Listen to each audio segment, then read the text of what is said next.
साथियों अस्सलामु अलैकुम वरहमतुल्लाहि वबरकातुहू।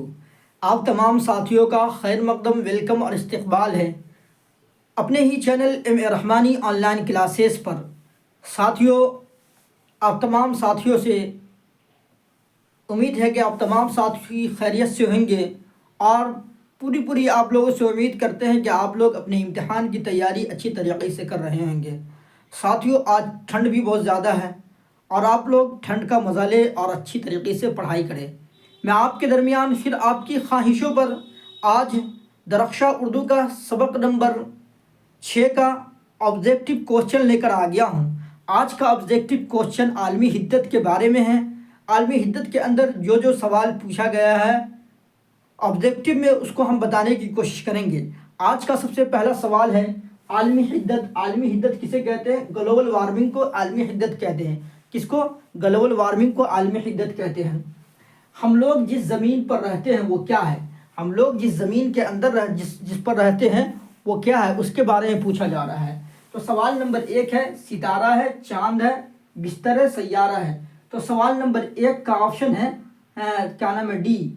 वो क्या है? हम लोग जिस ज़मीन पर रहते हैं वो क्या है? वो एक तरीके का सैयारा है। वो क्या है? एक तरीके का सैयारा है। कितने वर्षों से ज़मीन का दर्जा हरारत बढ़ रहा है? ठीक है, तो ऑप्शन ए है 40, ऑप्शन बी है 20, ऑप्शन सी है 10, ऑप्शन डी है 5। कितने वर्षों से हम लोग जिस ज़मीन पर रहते हैं, कितने वर्षों से ज़मीन का दर्जा हरारत कहते हैं टेम्परेचर को। ये टेम्परेचर कितने वर्षों से बढ़ रहा है? तो 30 से 40 वर्ष। कितने वर्षों से? 30 से 40 वर्ष। मगर यहाँ पर ऑप्शन ए हो जाएगा सवाल नंबर 2 का कि 40 वर्ष। अगर 30 भी दिया रहे तो वो भी सही होगा। ठीक है। ग्लोबल वार्मिंग कैसा मसला है? संगीन मसला है, खुशगवार है, मुतदिल है, कोई नहीं है। तो ग्लोबल वार्मिंग कैसा मसला है? एक संगीन मसला है, यानी पेड़ पौधों और क्या नाम है कि काटने से ग्लोबल वार्मिंग फैलता है। और क्या नाम है जो कंपनियां वगैरह, कारखानों वगैरह से जो धुएं निकलते हैं, गाड़ियों से जो धुआं निकलता है, प्रदूषण निकलता है, उससे ग्लोबल वार्मिंग होता है। ठीक है, तो ग्लोबल वार्मिंग कैसा मसला है? तो सवाल नंबर 3 का है संगीन मसला है। कैसा मसला है? संगीन मसला है, समझे।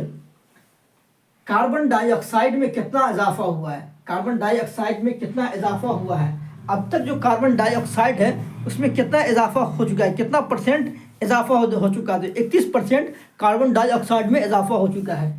ठीक है, कार्बन डाइऑक्साइड में कितना इजाफा हो चुका है? 21%, 31%, 35%, 30%। तो सवाल नंबर 4 का ऑप्शन डी है 31%। ज़मीन का दर्जा हरारत पिछले वर्षों में कितना बढ़ गया है? ज़मीन का जो दर्जा हरारत है, ज़मीन का जो टेम्परेचर है, वो पिछले वर्षों से कितना बढ़ गया है? तो वो कितना बढ़ गया है? ज़मीन का दर्जा हरारत 0.75। कितना? 0.75। तो ऑप्शन 5 का है बी। ठीक है। बाल विज्ञान कांग्रेस 2008 भारत के किस शहर में हुआ था? पूछा जा रहा है कि बाल विज्ञान कांग्रेस भारत के किस शहर में हुआ था। तो बाल विज्ञान कांग्रेस भारत का एक शहर था दीमापुर। कहाँ था? दीमापुर। वो दीमापुर के शहर में हुआ था बाल विज्ञान कांग्रेस। बाल विज्ञान कांग्रेस ग्लोबल वार्मिंग को ख़त्म करने के लिए किया गया था। बंगाल में, दीमापुर में, शिमला में, पूना में। तो बाल विज्ञान कांग्रेस सवाल नंबर 6 का ऑप्शन बी है। कहाँ हुआ था? दीमापुर में हुआ। कीटो में ग्लोबल वार्मिंग पर कॉन्फ्रेंस कब हुई थी? कीटो एक जगह है, कीटो, उसमें ग्लोबल वार्मिंग पर यानी आलमी हिद्दत पर कब कॉन्फ्रेंस हुआ था? जलसा, कॉन्फ्रेंस कहते हैं जलसे को, प्रोग्राम को, उस पर मंथन करने को कहते हैं। तो कब हुआ था ग्लोबल वार्मिंग पर कॉन्फ्रेंस? 2007 में हुआ था। ऑप्शन 7 का ए है। दीमापुर हिंदुस्तान के किस शहर में है? किस रियासत में है? रियासत कहते हैं, क्या नाम है, स्टेट को, राज्य को। रियासत किसको कहते हैं? स्टेट को कहते हैं, राज्य को कहते हैं। तो दीमापुर हिंदुस्तान के किस रियासत में है? और सवाल नंबर 1 का है नागालैंड, बिहार, उड़ीसा, सभी। तो दीमापुर हिंदुस्तान की किस रियासत में, किस राज्य में, किस सूबा में है?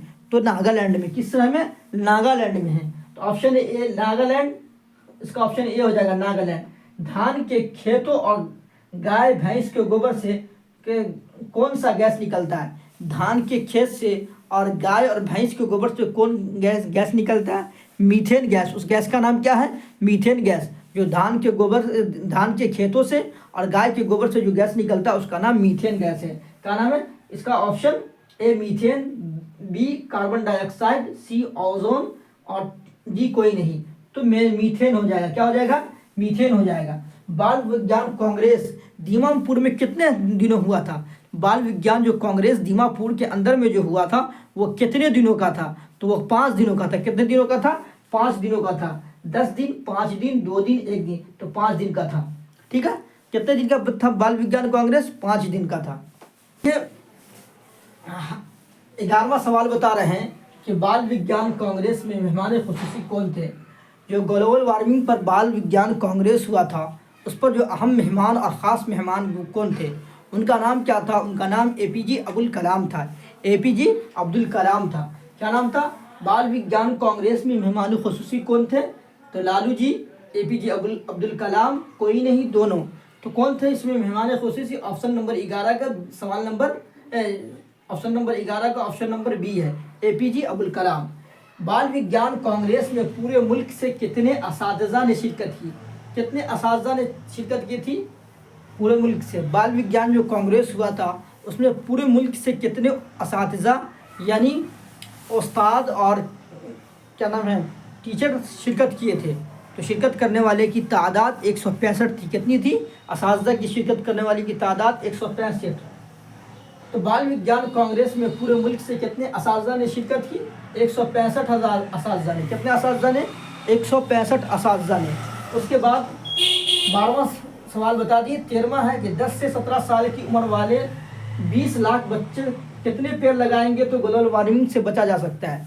10 से जो 17 साल के बच्चे हैं वो कितने पेड़ लगाएंगे तो ग्लोबल वार्मिंग से बचा जा सकता है? ये जादू मंत्र नुस्खा किसने अपनाने को बोला था? डॉक्टर एपीजे अब्दुल कलाम ने बोला था कि 10 से 17 साल का बच्चा अगर 5-5 पेड़ लगाएगा तो ग्लोबल वार्मिंग ख़त्म हो सकता है, ये मसला हल हो सकता है ग्लोबल वार्मिंग का। तो कितने पेड़ लगाने से? तो ऑप्शन नंबर 13 का है कि ऑप्शन नंबर 13 सवाल नंबर 13 है कि 10 से 17 साल की उम्र वाले 20 लाख बच्चे कितने पेड़ लगाएंगे तो ग्लोबल वार्मिंग से बचा जा सकता है? तो ऑप्शन नंबर ए है 5, ऑप्शन नंबर बी 15, सी 10, हाँ डी 7। तो 5 लगाएंगे तो बचा जा सकता है। तमाज़त के क्या माने हैं? एक लफ्ज़ ग्लोबल वार्मिंग आया है तमाज़त, तमाज़त अर्ज़ी बताया गया होगा। तो उर्दू में ग्लोबल वार्मिंग को तमाज़त अर्ज़ी बोलते हैं। उर्दू में ग्लोबल वार्मिंग को क्या बोलते हैं? तमाज़त अर्ज़ी को तमाज़त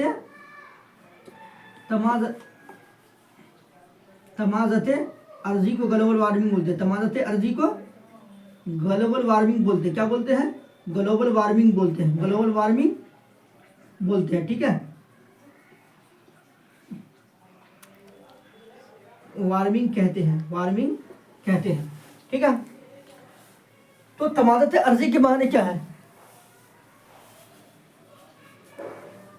माने क्या है? तमाज़त अर्ज़ी के माने गर्मी के हैं। क्या किसके हैं? गर्मी के हैं। दीमापुर बाल विज्ञान कांग्रेस में कितने तलबा और तलबात ने शिरकत की?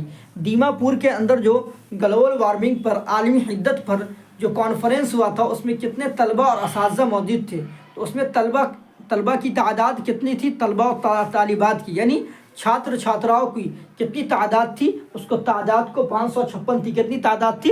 556 थी। तो ऑप्शन ए है 550, 2 है 556 और 510, 511। तो कितना था? 556। कितने थे? 556 थे। ठीक है, उसके बाद 16वां नंबर सवाल है कि ज़मीन के दर्जा हरारत में बतदरीज इजाफा को क्या कहते हैं? क्या कहते हैं? तो ज़मीन में जो बतदरीज तदरीज इजाफा हो रहा है यानी ग्लोबल वार्मिंग जो ज़मीन के अंदर बढ़ रहा है, ज़मीन की तमाज़त जो बढ़ रही, गर्मी बढ़ रही है, उसको क्या कहते हैं? तो उसको क्या कहते हैं? ऑप्शन नंबर सवाल नंबर 16 है कि ज़मीन के दर्जा हरारत में बतदरीज इजाफा को क्या कहते हैं? ग्लोबल वार्मिंग, तपिश, जाड़ा, ठंडी। तो ग्लोबल वार्मिंग कहते हैं। क्या कहते हैं? Global warming. ग्लोबल वार्मिंग एक तो ग्लोबल वार्मिंग एक क्या है? संगीन मसला। उसकी किस्म क्या है? तो ग्लोबल वार्मिंग सिर्फ हिंदुस्तान ही के अंदर होता है? नहीं, ग्लोबल वार्मिंग जो होता है पूरे बैनुल अक़वामी में होता है, पूरी दुनिया के अंदर इसकी नौइयत है। तो इसकी नौइयत इनफरादी है या कौमी है, यानी कौम का मसला है, यानी पूरे मुल्क का मसला है, तो बैनुल अक़वामी है, यानी पूरे मुल्क का मसला है। 17वां सवाल का है ऑप्शन बी। ठीक है, फिर 18वां सवाल है कि अमेरिका के साबिक नायब सदर का नाम बताया जो पूरे मुल्क में ग्लोबल वार्मिंग से बचने के लिए तकरीर की थी। ग्लोबल वार्मिंग और आलमी शिद्दत का जब मसला हुआ तो अमेरिका के साबिक नायब सदर, साबिक उप राष्ट्रपति, समझे, जिसका नाम अल गोरे था, पूरे मुल्क में घूम घूम कर ग्लोबल वार्मिंग पर फिक्रमंद थे, तफक्कुर थे, सोचो फिक्र करते थे और इसको ख़त्म करने का मसाला निकाल रहे थे। उनका नाम क्या था? उनका नाम अल गोरे था। उनका नाम क्या था? अल गोरे था। ठीक है, आलमी हिद्दत का ताल्लुक किस नसरी सिर्फ से है? मजमून से है, दास्तान से है, उस्ताना से है, दरामा से है। तो आलमी हिद्दत का ताल्लुक किस नसरी सिनफ से है? नसर कहते हैं कहानी को और सिनफ कहते हैं किस्म को, यानी कहानी की किस्म से है या नज़्म की किस्म से है या नसर की किस्म से है या दोहा की या गीत की। तो किसकी किस्म से है? किसकी किस्म से है? मजमून की किस्म से। किसकी किस्म से? मजमून की किस्म। ग्लोबल वार्मिंग एक किस्म का नसरी नमूना है। क्या? सियासी मजमून है, साइंसी मजमून है, कोई नहीं, सभी नहीं। तो ग्लोबल वार्मिंग कैसा है? एक सियासी मजमून नहीं है, साइंसी मजमून है।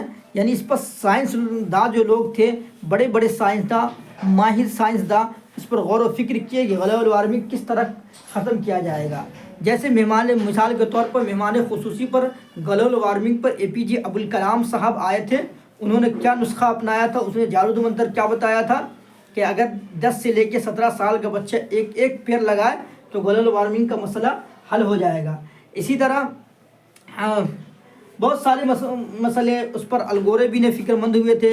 इस पर ग्लोबल वार्मिंग कॉन्फ्रेंस कहाँ हुआ था? दीमापुर में हुआ था। कब हुआ था? 2007 में हुआ था। दीमापुर कहाँ है? दीमापुर नागालैंड में है।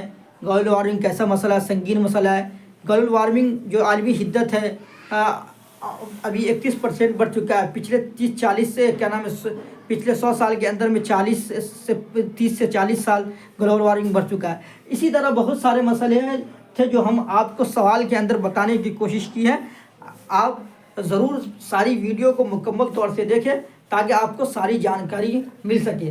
तो आपको मेरी वीडियो अच्छी लगी तो आप मेरे वीडियो को ज़रूर लाइक करिएगा, सब्सक्राइब करिएगा। फिर आपसे मिलते हैं अगली वीडियो में। अस्सलामु अलैकुम वरहमतुल्लाहि वबरकातुहू।